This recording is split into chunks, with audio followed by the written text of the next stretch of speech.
محترم بھائی دوستوں اور جو بھی اہم مسئلوں کی طرف توجہ دلائی.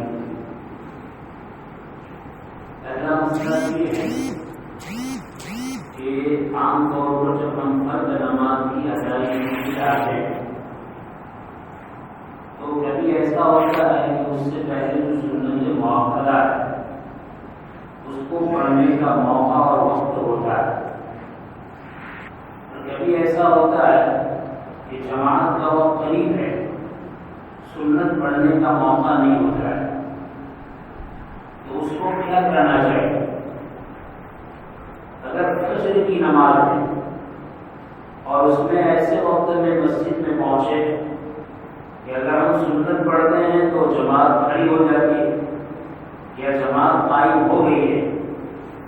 مسئلہ یہ ہے کہ جب ہمیں اندازہ ہے کہ 2 رکعت پڑھنے کے درمیان جماعت قائم ہو جائے گی یا مسجد میں جماعت خانے میں جماعت قائم ہو چکی ہے، تو فجر کی سنت کے لیے مسئلہ یہ ہے کہ اگر وہ مسجد بڑی ہے جس میں جماعت خانہ بھی ہے، ورنڈا برآمدہ جس کو کہتے ہیں وہ بھی ہے اور صحن بھی موجود ہے، تو اگر ورنڈا اور برآمدہ اگر جماعت خانے میں شامل نہیں ہے تب تو ہمیں چاہیے کہ سنت اس ورنڈے میں پڑھے، اور اگر شامل ہیں اور صحن کا حصہ باہر موجود ہے تو پھر صحن میں سنت پڑھنی چاہیے. وہ برآمدہ جو جماعت خانے میں شامل ہے وہ جماعت خانے کی حکم ہے. جب مسجد میں جماعت سے نماز کھڑی ہو گئی، قائم ہو گئی، تو اب سنت اسی جماعت خانے میں پڑھنے کی اجازت نہیں ہے. جب تک جگہ ہے صحن میں وہاں پڑھے. اگر صحن نہیں ہے، جماعت خانہ اور برآمدہ ہی ہے، چاہے وہ برآمدہ اور ورنڈا جماعت خانے میں شامل ہو، پھر بھی جماعت خانے کے اندر کے حصے کے بجائے ورنڈے میں سنت پڑھنی چاہیے.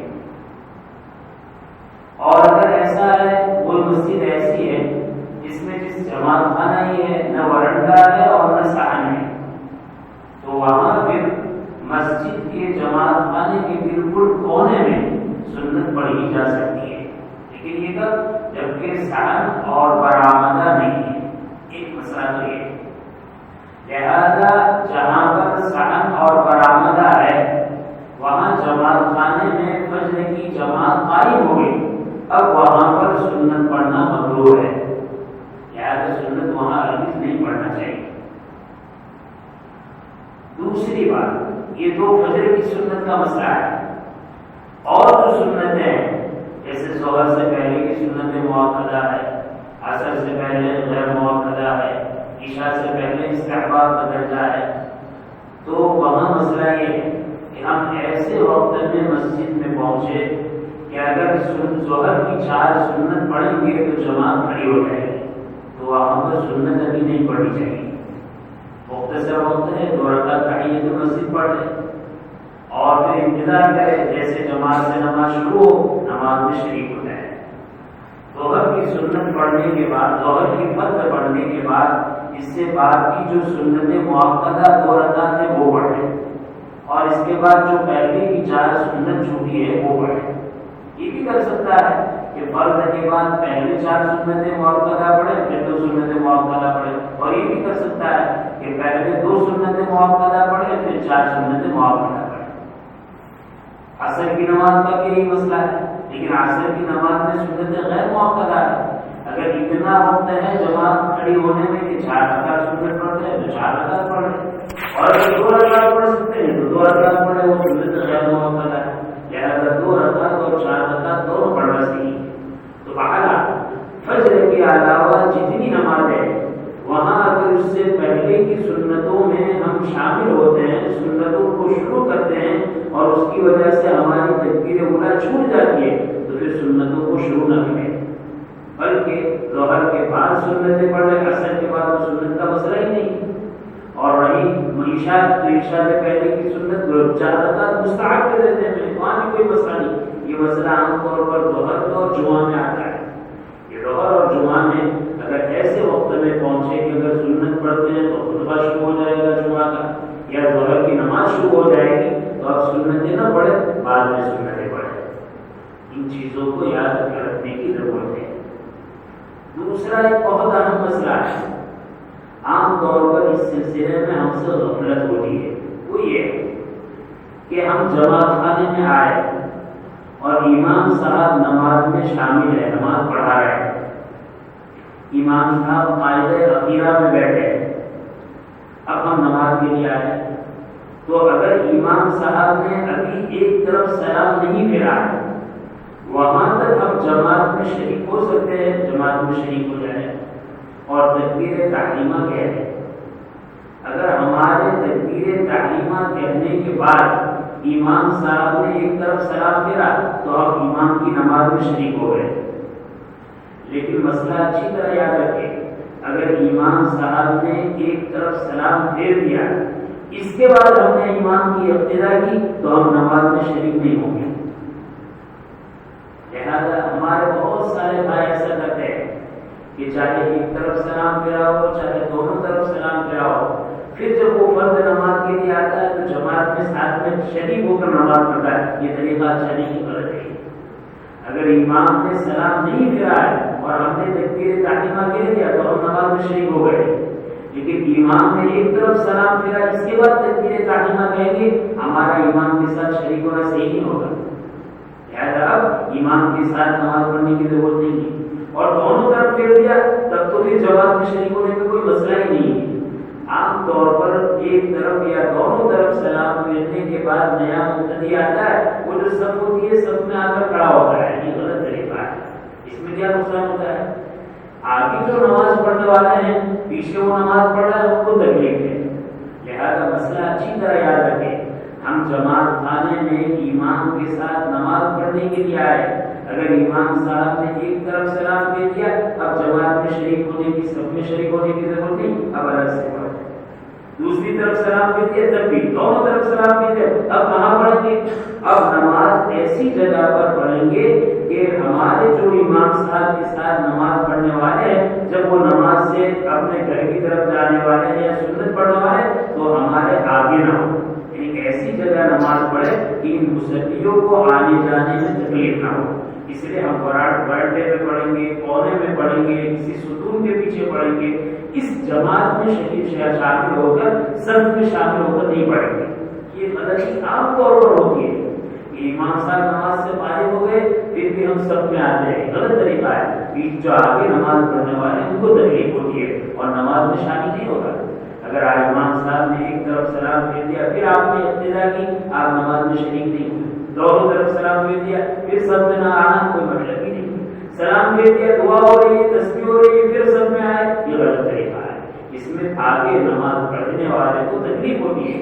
لہٰذا اچھی طرح مسئلہ سمجھ رہے کہ اگر ہم نے آنے کے بعد تکبیر تحریمہ کہہ دی اور اللہ اکبر کہہ دیا، اس کے بعد اگر امام پہلی مرتبہ سلام پھیر رہا ہے تو ہم نماز میں شریک ہو گئے، جماعت میں شریک ہو گئے۔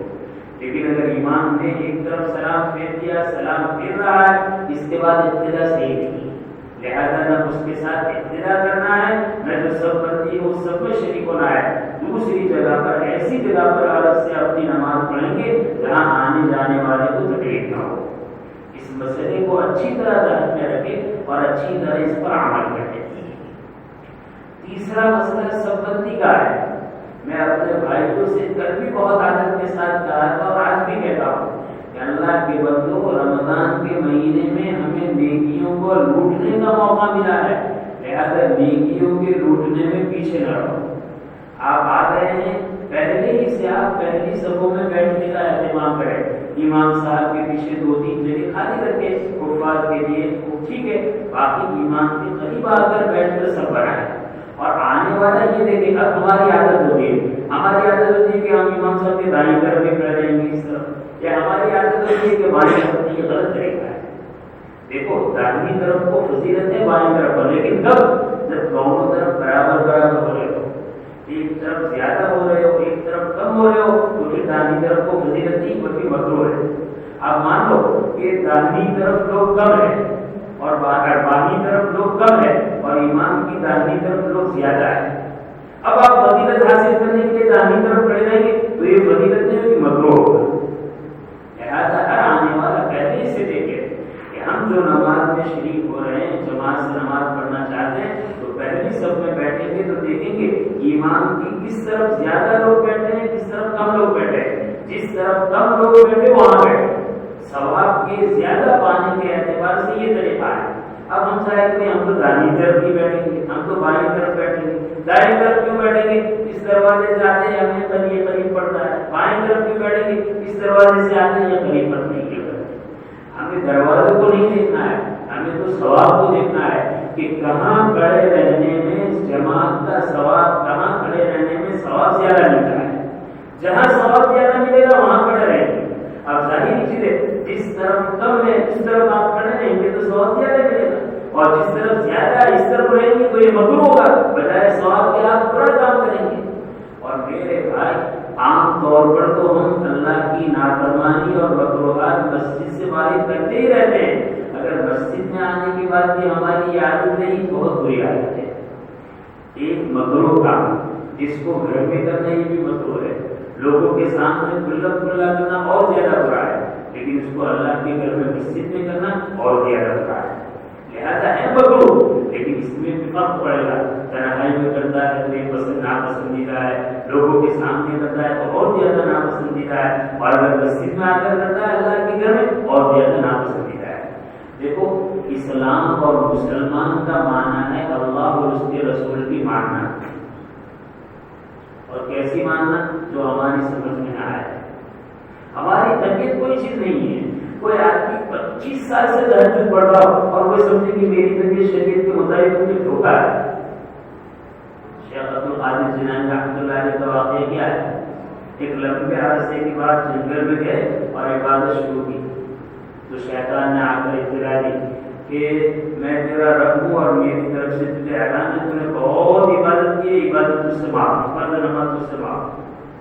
اتنے بڑے اولیاء کاملین میں اور زمانے کے سارے اولیاء اللہ کے شیخ اور سردار، سلطان العارفین جن کو کہا جاتا تھا، امام الاولیاء جن کو کہا جاتا تھا، ان کو یہ کہا تو اللہ تعالیٰ نے علم بھی دیا تھا اور اللہ تعالیٰ نے اپنا فضل بھی فرمایا، تو فوراً لاہور پڑا کہ جو عبادت اللہ کے رسول کے لیے معاف نہیں ہوئی اور خاطر کے لیے معاف ہوئی۔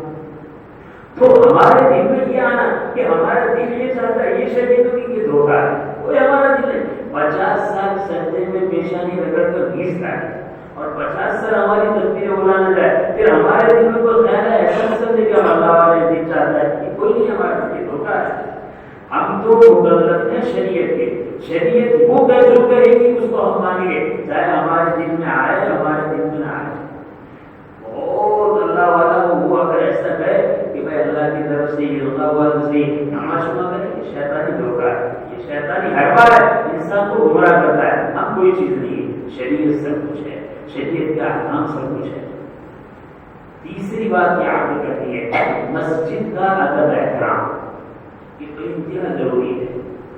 دیکھو ادب کیا ہے، شریعت سراسر پوری کی پوری ادب ہے۔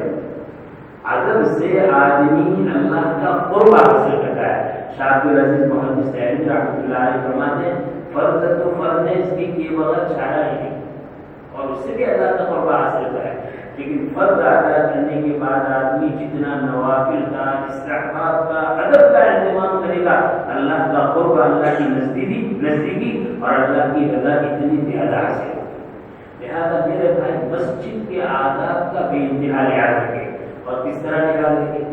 یہ سمجھے کہ ہم گنہگار ہیں، نافرمان ہیں، لیکن اللہ نے فضل فرمایا ہے کہ اپنے گھر میں آنے کی توفیق دی ہے۔ ہم تو اس لائق نہیں تھے، ہم تو اس قابل نہیں تھے کہ اللہ کے گھر میں ہم آتے۔ ہاں یہ اللہ کا فضل ہوا کہ ہم نافرمان ہیں، گنہگار ہیں، مشرک ہیں، اس کے بعد بھی اللہ نے ہمیں اپنے گھر میں آنے کی توفیق عطا فرمائی۔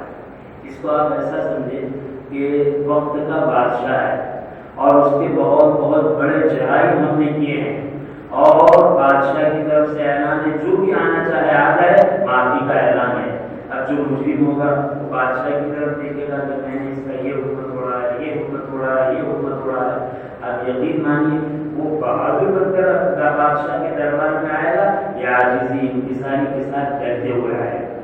میرے بھائی یہ اللہ کا دربار ہے، یہ اللہ کا گھر ہے، اس گھر میں ہمیں اپنے گناہوں پر نظر کرتے ہوئے، اللہ کی رحمت پر نظر کرتے ہوئے ادب احترام ساتھ آ رہا ہے.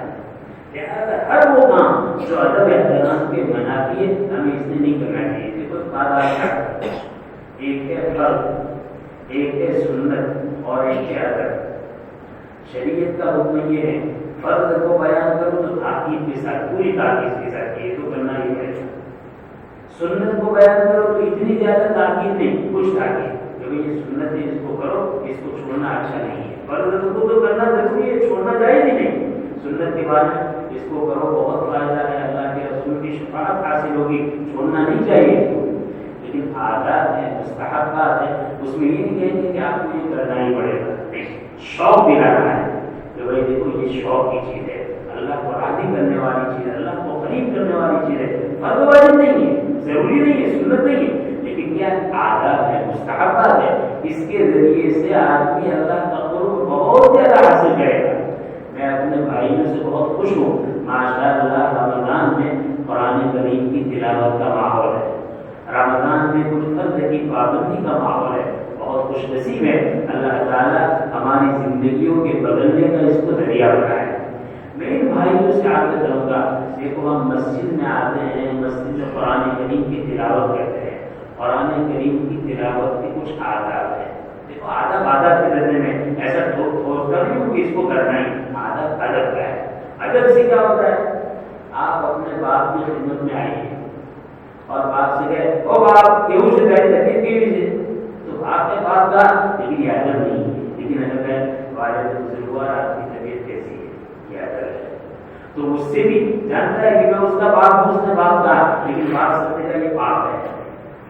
اور اگر کہے تو والد بزرگوار ہے تو والد کا دل خوش ہوگا، والد کی طبیعت خوش ہوگی. اللہ کے گھر میں آنے کے بعد بے ادبی کا معاملہ کیا اللہ کو پسند نہیں ہے. اللہ پکڑ نہیں کرے گا لیکن اللہ کو پسند نہیں ہے. اور اگر ادب کا معاملہ کیا اللہ بہت نوازیں گے، بہت دیں گے، بہت آگے بڑھائیں گے، بہت اپنی رحمت کو آپ بڑھائیں گے. قرآن کریم ہم تلاوت کرتے ہیں، قرآن کریم کے آداب میں لکھا ہے قرآن کریم سے پہلے پڑھنے سے پہلے آدمی خوب اچھی طرح وضو کرے. ماشاء اللہ باپ کو ہوتے ہیں نماز کے بعد اس وضو میں مسواک کا اہتمام کرے، خوشبو کو لگائے. کوئی گزر نہیں ہے قبلے کی طرف رخ کرے. یہ قبلہ ہے بہت اہمیت والی چیز ہے، بہت شرافت والی چیز ہے. اللہ تعالیٰ نے اپنی عبادت کے لیے چاروں جہت میں سے پورب پچھم اتر دکن پورو پشچم اتر دکشن، اس میں اللہ تعالیٰ نے پچھم کو ہمارے لیے منتخب کیا ہے کہ اس طرف رخ کر کے نماز پڑھو. لہٰذا یہ قبلہ ہے اور اس کا احترام کتنا ضروری ہے. نبی کریم صلی اللہ علیہ وسلم کے زمانے میں آپ نے ایک آدمی کو دیکھا جو اپنی قوم کی امامت کراتا ہے. ایک مرتبہ آپ نے دیکھا کہ اس نے غالباً قبلے کی طرف تھوک دیا تو آپ نے حضرات صحابہ سے فرمایا آئندہ یہ آدمی تمہاری امامت نہ کرائے. تو قبلے کا احترام. لہٰذا میں اپنے بھائیوں سے بہت ادب کے ساتھ احترام کے ساتھ کہوں گا جب تک ہمیں کوئی عذر نہیں. دیکھو بیمار ہے، معذور ہے، بیچارہ کمزور ہے، کوئی حرج نہیں، جس طرح چاہے بیٹھے کوئی حرج نہیں. اگر یہ چیزیں نہیں ہیں ادب کے ساتھ بیٹھے، جب تک بیٹھ سکتے ہیں. شروع میں تو کم سے کم ہماری ابتدا ہو، بابو قبلے کی طرف رکھو، دو زانو کر کے بیٹھے اور قرآن کریم کو پڑھے گا. جتنے ادب کی رعایت کرے گا اللہ تعالیٰ کی طرف سے قرآن کا نور ہمارے دلوں میں آئے. دیکھو شریعت نے خود اجازت دی ہے. کوئی آدمی بیچارہ عمر والا ہے، کوئی آدمی بوڑھا ہے، کوئی آدمی بیمار ہے، کسی کو کمر کا پرابلم کا پریشانی، کوئی حل ہے وہ ٹیک لگا کر بیٹھے کوئی ایسی بات. لیکن ہمیں اگر اللہ نے قوت دی ہے ایسی ساری چیزیں نہیں ہیں، ہم تو دعا کریں کہ اللہ تعالیٰ ہمارے بوڑھوں کو بھی طاقت عطا فرمائے، ہمارے جوانوں کو بھی طاقت عطا فرمائے، ہمارے بیماروں کو بھی طاقت عطا فرمائے، شفا عطا فرمائے. لیکن اگر اللہ نے ہمیں یہ چیز دی ہے ہم قبلے کی طرف رخ کریں گے. ادب ہے، دیکھو ضروری نہیں ادب، لیکن ادب سے کیا ہوگا اللہ کا قرب حاصل ہوگا. قرآن کریم کی تلاوت سے کریں گے. بعض ہمارے بیچارے بھائی ہوتے ہیں، بیمار ہوتے ہیں، کمزور ہوتے ہیں، کرسیوں پر بیٹھتے ہیں. ٹھیک ہے کرسی پر بیٹھنے کوئی حرج نہیں، ٹیک لگا کر بیٹھتے ہیں دیوار سے کوئی حرج کی بات نہیں. لیکن ٹیک لگانے کی ایک بات یاد رکھے، ہمارے یہاں ماربل ہے، ماربل سے ٹیک لگانا جسم کے لیے بہت مضر ہے، مفید نہیں ہے. اس کی جو ٹھنڈ ہے وہ سرایت کرے گی. لہٰذا کم سے کم کوئی تکیہ ہو، کوئی کپڑا ہو، کوئی آڑ ہو اور اس کے بعد سہارا لگائے تو اچھا ہے. ہم کرسی پر بیٹھے ہیں، کرسی پر بیٹھنے کی ادب کو رکھنا چاہیے. کرسی پر اس طرح بیٹھے جانے کسی دفتر پہ سیٹ بن کر بیٹھے. اللہ کی دربار میں نہیں ہونا چاہیے. کرسی پر بیٹھا معذور ہے, کرسی پر بیٹھے, ٹیک لگا کر بیٹھے, قبلے کے علاوہ دوسرے لوگ بیٹھے تو عادت جانا نہیں چاہیے. عادت کا جو طریقہ یعنی بیٹھنے والا اس طرح بیٹھے کرسی پر بھی ٹیک لگا کر امام کو یہ متوازن ہوتا ہے, عاجزی انکساری کرنے والا ہوتا ہے, یہ تکبر اور غرور کرنے والا بنتا نہیں. اس طرح عادت کا لحاظ رکھے. اگر اس طرح عادت کا لحاظ رکھے اور اس کے بعد ہم نے قرآن کریم کی تلاوت کی تو میرے بھائی قرآن کریم کیا ہے؟ قرآن کریم بگڑے ہوئے دلوں کو بنانے والا ہے. قرآن کریم کی شان تو یہ ہے کہ اگر آدمی جذبے کے ساتھ اس کو سنے, غلط نیت کے ساتھ سنے, لیکن یہ احساس کہ میرے رب کا کلام ہے تو یہی سننا اس کے لیے ہدایت کا ذریعہ بنتا ہے. حضرت عمر فاروق رضی اللہ تعالیٰ عنہ نے قرآن کریم کی تلاوت کو سنا, گھر کے باہر سے سنا, اندر آیا سارا غصہ اپنے بالوں پر نکال دیا, لیکن سنا ضرور. آدمی کا کیا دیکھنا چاہیے کیا ہے, سنا تھا تو غلط نیت سے اور سننے کے بعد پٹائی کی اپنے بھائی بہنوں کی, لیکن اس کے بعد وہی سننے نے حاصل کیا. لاؤ کیا ہے آدمی کا ایسے ویسے تو نہیں دے سکتے. پھر وہ غسل کیا, پاکی حاصل کی, اس کے بعد پڑھا, وہی پڑھنا ان کے لیے ہدایت کا ذریعہ ہوتا ہے. تو جو قرآن آدمی غصے میں بے ادبی کے ساتھ سنے وہ بھی ضائع نہیں جاتا. میرے بھائی عادت کا لحاظ کر کے ہم سنیں گے, پڑھیں گے. اللہ تعالیٰ ہمیں اپنی معرفت سے, اپنے تعلق سے کتنا حوالے دے. جیسے آپ نے بیان بھی جمعہ کے دن سنا تو قرآن کو تلاوت کی نیت سے نہ پڑھو, ہدایت کی نیت سے پڑھو کہ اللہ تیری طرف سے دستور ہدایت ہے, ہمیں ہدایت کرا. تو اگر ان عادات کا لحاظ کرتے ہوئے اگر پڑھیں گے انشاءاللہ بہت فائدہ ہوگا. میں اپنی ماں بہنوں سے پیار کروں گا. ہماری ماں بہنیں گھروں میں تلاوت کر کے وہ بھی اس بات کا اہتمام کرے, صاف ستھرے کپڑے ہو, باوضو ہو, مسواک یا جو صفائی موٹی صفائی کا اہتمام ہے وہ, اور اس کے بعد جہاں تک ہو سکے قبلے کی طرف رخ کر کے بعد بیٹھ کے پڑھے.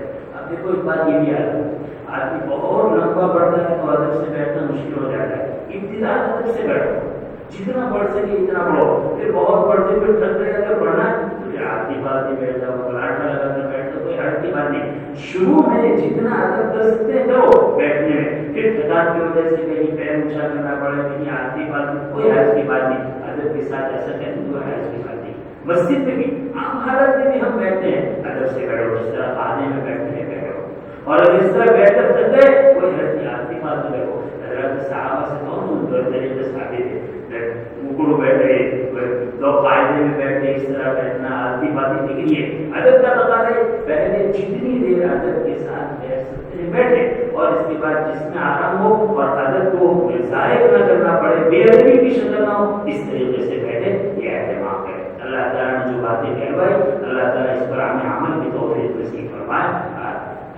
فارسی میں کہاوت ہے, بادب بانصیب بے ادب بے نصیب. جو آدمی ہر کام میں جتنا ادب کا لحاظ کرے گا اللہ تعالیٰ اس کے نصیبے کو اتنا اچھا کرے گا, اس کے مقدر کو اتنا اچھا کرے گا. اور جو آدمی جتنی بے ادبی کرے گا اس کا نصیبہ اتنا ہی برا ہوگا. اللہ تعالیٰ شان میں جو باتیں کہلوائی اللہ ہم کو عمل کی توفیق نصیب فرمائے. آمین وآخر دعوانا الحمدللہ رب العالمین. الحمدللہ رب العالمین. عدد خلقه ورضا نفسه وزنة عرشه ومداد كلماته. اللهم لا أحصي ثناء عليك أنت كما أثنيت على نفسك. اللهم صل على محمد كلما ذكره الذاكرون, وصل على محمد كلما غفل عن ذكره الغافلون. الہی آپ کا بڑا فضل و کرم ہے, آپ دین کی باتیں کہنے اور سننے کے مواقع عطا فرمائے ہیں. اے اللہ اس کی ہمیں قدردانی نصیب فرما. اے اللہ وہ صحابہ کرام جو ایک ایک حدیث کے لیے میلوں کا سفر کرتے تھے, پھر حدیث کے علم کو پاتے تھے. اے اللہ آپ نے بڑی آسانی فرما دی. اے اللہ پڑھنا بھی آسان فرما دیا, پڑھانا بھی آسان فرما دیا, سیکھنا سکھانا آسان فرما دیا. اے اللہ اس نعمت کو نعمت سمجھنے کی توفیق عطا فرما, اس نعمت کی قدردانی کی توفیق عطا فرما. اے اللہ وہ شہادت والے علاقے جہاں لوگ دین سے معلوم ہے, دین مسائل سے معلوم ہے, کوئی کلمہ طیبہ سکھانے والا نہیں ہے, وہاں بیچارے نوجوانوں کی عیب ہے جو کلمہ طیبہ سے دور ہے. اے اللہ آپ نے اتنی اچھی بستی عطا فرمائی, اتنا اچھا ماحول عطا فرمایا. اے اللہ اس کی قدردانی کی نصیب فرما. زیادہ سے زیادہ دین تعلیم سیکھنے کے بعد اس پر عمل کی توفیق عطا فرما. اے اللہ عمل کی توفیق عطا فرما. اے اللہ ایسا عمل جو آپ کو راضی کرنے والا ہو, اے اللہ ایسا عمل ہم سے کرا دیجیے. اے اللہ عمل میں زندگی نصیب فرما دیجیے. اے اللہ ہر کام میں دینی علوم کو معلوم کرنے کا، دینی حکموں کو معلوم کرنے کا ہمیں جذبہ اور توفیق عطا فرما. اے اللہ ہمیں سعادت نصیب فرما. اے اللہ اپنی منمانی کرنے سے ہماری حفاظت فرما. اے اللہ شریعت کا مسئلہ چھوٹا ہو یا بڑا، فرائض سے تعلق رکھتا ہو یا آداب سے، اے اللہ اس کو شوق کے ساتھ سننے کا، شوق کے ساتھ سمجھنے کا اور اس پر عمل کا جذبہ نصیب فرما. اے اللہ شریعت اسلام کو آپ نے ہمارے لیے آسان کر دیا ہے. اے اللہ اس کی طلب ہمیں عطا فرما، اس کی طرف ہمیں عطا فرما، اس کا ادب ہمیں نصیب فرما. اے اللہ اس کے لیے خیر کو مقدر فرما، شروع اور فتن سے حفاظت فرما. اے اللہ ہمارے دلوں میں بات گھسی ہوئی ہے، ہم سب کچھ جانتے ہیں. اے اللہ اس روح کو نکال دیجیے. اے اللہ اس نے بڑے بڑے علماء کو ضائع کر دیا ہے. اے اللہ بڑے بڑے جاننے والے کو ضائع کر دیا ہے. اے اللہ ہمیشہ اس بات کا ہمیں احساس ہو کہ ہم نے بہت کم جانا ہے، بہت کچھ جاننا باقی ہے. اے اللہ ہمارے علم میں برکت عطا فرما، ہمیں علم نافع نصیب فرما. اے اللہ عمل صالح کی توفیق عطا فرما. اے اللہ وہ علم جو ہمارے لیے وبال بنے، اے اللہ اس سے ہماری حفاظت فرما. اے اللہ ہمارے بھائیوں کو قلوب کو نرم فرما دیجیے، قلوب میں شوق اور توفیق عطا فرما دیجیے، وہ دین کے علم کو حاصل کرے اور حاصل کرنے کے بعد اس پر عمل کرے. اے اللہ یہ ہماری غفلت ہے، بہت سارے احکام اسلام جانتے ہیں اور جاننے کے بعد بھی اس کا خلاف کرتے ہیں. اے اللہ ہم اس سے آپ کے دل سے توبہ کرتے ہیں. اے اللہ ہمیں توبۃ نصوحہ نصیب فرما. اے اللہ ہر معاملے میں اے اللہ فضائل والا علم، مسائل والا علم ہمیں سیکھنے کی اور اس پر عمل کرنے کی توفیق عطا فرما، سعادت نصیب فرما. اے اللہ ہماری نسلوں سے علماء ربانیین پیدا فرما، دعاۃ اسلام پیدا فرما. اے اللہ مجاہدین پیدا فرما، مخلصین اور متقین پیدا فرما. اے اللہ اس سلسلے میں ماں باپ کے اوپر جو تربیت کا فریضہ عائد ہوا ہے، اے اللہ بہتر سے بہتر تربیت کی توفیق عطا فرما. اے اللہ ہم نے اپنی اولاد کی ساری ضرورتوں کو پورا کیا ہے. اگر ہم نے نہیں کیا ہے تو دین کا علم نہیں کیا ہے، شریعت کا علم نہیں کیا ہے، بہترین تعلیم اور تربیت سے آراستہ نہیں کیا ہے. اے اللہ اس جرم کو معاف فرما، آئندہ ہماری اصلاح فرما اور ہر ماں باپ کو اپنی اولاد کی بہتر سے بہتر تعلیم اور تربیت کی توفیق عطا فرما. ان کو جنت والا راستہ دکھانے کی اور جہنم والے راستے سے بچانے کی توفیق عطا فرما. اے اللہ ہم تو یہ ذمہ داری سمجھتے ہیں، اپنی اولاد کو بہترین کھلا دیا، بہترین پلا دیا، بہترین پہنا دیا اور بہترین قوم کما دیا. اے اللہ ہم سمجھتے ہیں کہ اس کی ضرورت پوری ہوگی. اے اللہ اس طرح ہم نے اپنی اولادوں کو ضائع کیا ہے، اپنی اولاد سے زیادتی کی ہے، اپنی اولاد پر ظلم کیا ہے اور اپنی اولاد کو دین سے بیگانہ رکھا ہے. اے اللہ اس جرم سے ہماری حفاظت فرما، اس جرم کو معاف فرما. آئندہ اللہ بہتر سے بہتر اے اللہ تعلیم و تربیت کا اہتمام نصیب فرما. ان اولاد کے لیے تجھ سے مانگنے کی توفیق عطا فرما. ہماری دعاؤں میں خاص حصہ ہماری اولاد کے لیے ہو. اے اللہ اس کی سعادت نصیب فرما. اے اللہ جو کچھ مانگا وہ بھی عطا فرما، جو کچھ رہ گیا اپنے قدرت سے اس سے بڑھ کر اور بہتر عافیت کے ساتھ نصیب فرما. اے اللہ ہماری دعا کو اپنے فضل و کرم سے، اپنے اسماء حسنہ کی برکت سے اور حضرات انبیاء اور اولیاء علیہ الصلوۃ والسلام کے صدقہ قبول فرما. ربنا تقبل منا انك انت السميع العليم وتب علينا انك انت التواب الرحيم. وصلى الله تعالى على خير خلقه سيدنا مولانا محمد وآله وصحبه أجمعين. آمين برحمتك.